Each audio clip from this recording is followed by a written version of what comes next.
Jangan lupa subscribe, like, comment, and share.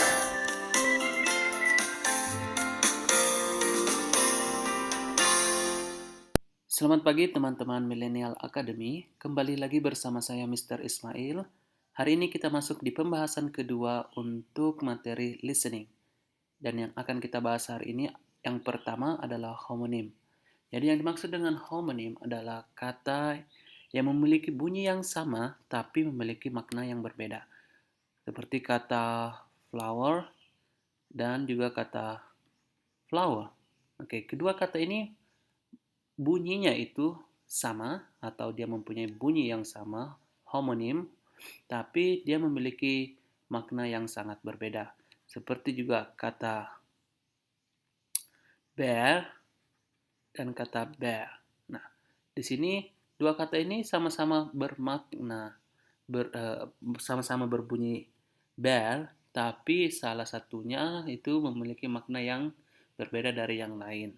Dalam soal TOEFL, ada banyak yang menggunakan homonym untuk mengecoh kita memilih jawaban yang tepat. Teman-teman harus perhatikan yang mana atau kapan dia bisa menggunakan homonym. Kita masuk di satu contoh soal ya. Ini audio yang akan kita dengarkan dan kita akan melihat jawaban di booklet kita. Misalnya ya, kata kita mendengarkan atau saat kita listening. Eugene missed a lot of classes last week. That's because he was sick. I think he had the flu. What is learned about Eugene? Oke, ini kita dengar, kemudian kita sambil melihat soal. Atau kita lihat di buku ya, jawaban Ana yang tepat. He has been feeling weak for a long time. Because of sickness, Eugene was absent. Eugene's eyesight isn't very strong, so he needs glasses. Eugene flew to another city this week. Nah, di pembicara kedua ada informasi yang di pembicara pertama dan kedua ada informasi yang merupakan homonim di dalam jawaban. Nah, biasanya homonim ini digunakan untuk mengecoh kita. Contoh kata weak di sini atau kata flu di sini. Kata weak itu digunakan pada pilihan A. Weak for a long time. Di sini sama-sama bunyinya weak. Nah, tapi maknanya berbeda. Yang kedua, kata flew itu sama dengan bentuk kedua dari fly. Fly flew to another city this week. Nah, untuk mengetahui makna kata yang sebenarnya ketika kita ada kata yang homonim itu kita lihat konteks. Jadi teman-teman perhatikan yang namanya konteksnya. Konteks itu artinya ini membahas tentang apa. Kata-kata apa saja bisa membantu kita untuk menemukan bahwa ini konteksnya tentang pertanyaan apa atau jawabannya tentang apa. Kita bisa lihat dari pilihan kata, contoh miss a lot of class. Miss artinya tidak ikut banyak kelas. Kemudian because he was sick, dia pasti sakit. I think had a flu. Kalau sakit berarti flu ini bukan terbang tapi dia adalah jenis penyakit. Jadi karena sakit dia tidak masuk berarti pilihannya berapa? Because of sickness, Eugene was absent. Jadi teman-teman harus perhatikan baik-baik, jangan sampai teman-teman memilih yang namanya homonim karena itu merupakan pengecoh. Mengapa? Karena memang di soal TOEFL yang diuji itu understanding teman-teman, comprehension teman-teman untuk apa yang didengarkan, bukan hanya tebak-tebakan saja, bukan hanya menguji kemampuan teman-teman mendengar kata, tapi mengerti sesuai dengan konteksnya. Itu yang pertama, homonim. Mudah-mudahan teman-teman bisa lebih mengerti sedikit. Yang kedua, multiple meaning. Multiple meaning artinya satu kata itu digunakan dalam kalimat, tapi dia ketika muncul dalam pilihan jawaban dia menggunakan makna yang berbeda. Ya, kita masuk di contoh soal untuk lebih memahami yang saya maksud di sini. Are you sure this is how Louise spells her last name? It doesn't look right, does it? In fact, I'm not even sure it starts with that letter. What does the man mean? Di pilihan jawaban, the letter to Louis was incorrectly addressed. Louis' last name may be incorrectly spelled. Louis' last name appeared on the right side of the page. Louis hasn't begun writing the letter yet. Di sini ada kata spells, okay? Ada kata write, ada kata letter. Nah, sekarang multiple meaning itu artinya kata yang mempunyai makna yang lebih dari satu. Contoh di sini kata right. Right ini bisa berarti benar, bisa berarti kanan ya untuk posisi. Posisi selain di sebelah kiri, lawan kata kiri kanan ya. Kemudian kata letter. Letter ini dia bisa berarti huruf, nah, bisa berarti surat. Inilah yang masuk dalam multiple meaning problem. Artinya ketika dia muncul dalam pilihan, dia mengambil kata makna yang lainnya. Sedangkan dari soal berdasarkan konteks. Nah, jadi teman-teman kalau mengerti berdasarkan konteks dia spell. Artinya mengeja. Kalau mengeja pasti letter ini maksudnya huruf ya. Dan right ini pasti apakah benar atau salah ejaannya, bukan berarti kanan. Oke, jadi kalau kita lihat pilihan jawaban, the letter to Louis was incorrectly addressed.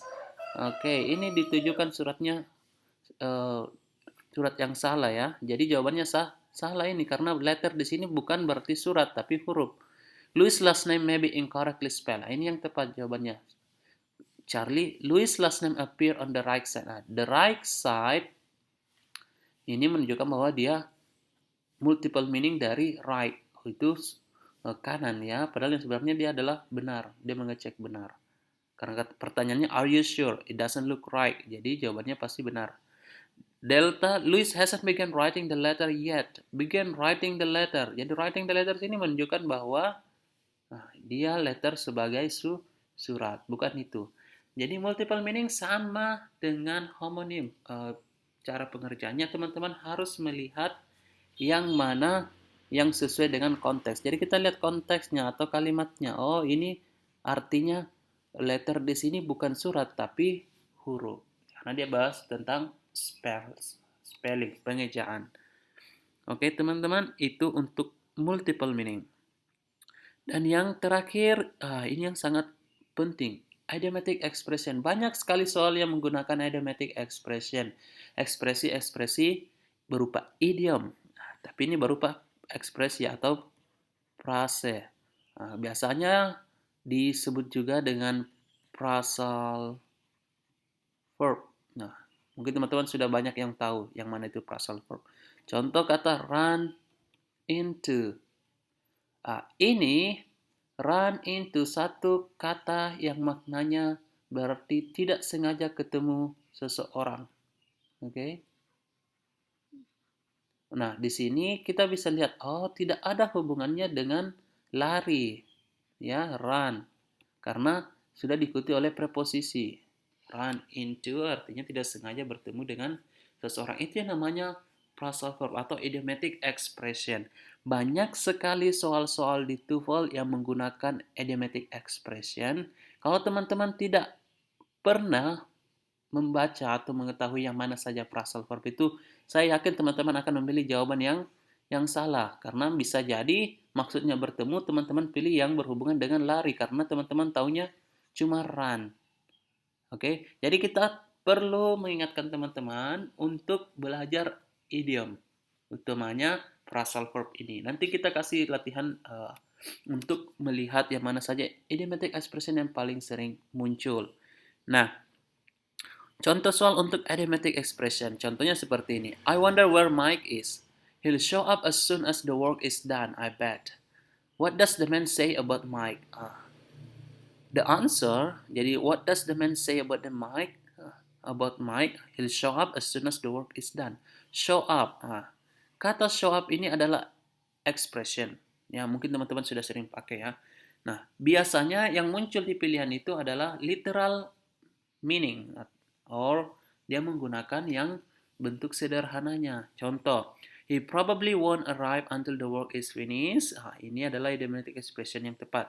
He went to a show. A show di sini menunjukkan literal meaning. Dia pergi ke show. Padahal di sini show bukan berarti pertunjukan. Walaupun bunyinya sama, artinya katanya yang digunakan sama, tapi dia idiomatic expression maknanya beda dari show yang ini.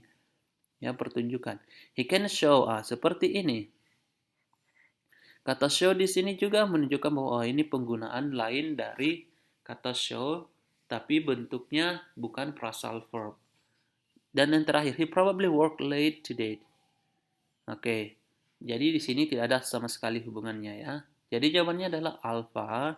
Nah, yang perlu teman-teman perhatikan ada banyak sekali idiomatic expression dan teman-teman tidak ada sama sekali caranya atau untuk menebak-nebak kecuali teman-teman pernah baca atau pernah lihat atau pernah mendengar dan tahu artinya. Jadi kita harus mengingatkan teman-teman tidak ada tebak-tebakan di TOEFL untuk soal listening. Teman-teman betul-betul harus understanding. Teman-teman harus understand ya bagaimana eh, maknanya dan bagaimana dia digunakan dalam kalimat atau bagaimana konteksnya sehingga teman-teman bisa memilih jawaban yang tepat. Itu dulu untuk video hari ini. Eh, saya Mr. Ismail, sampai jumpa di pembahasan selanjutnya.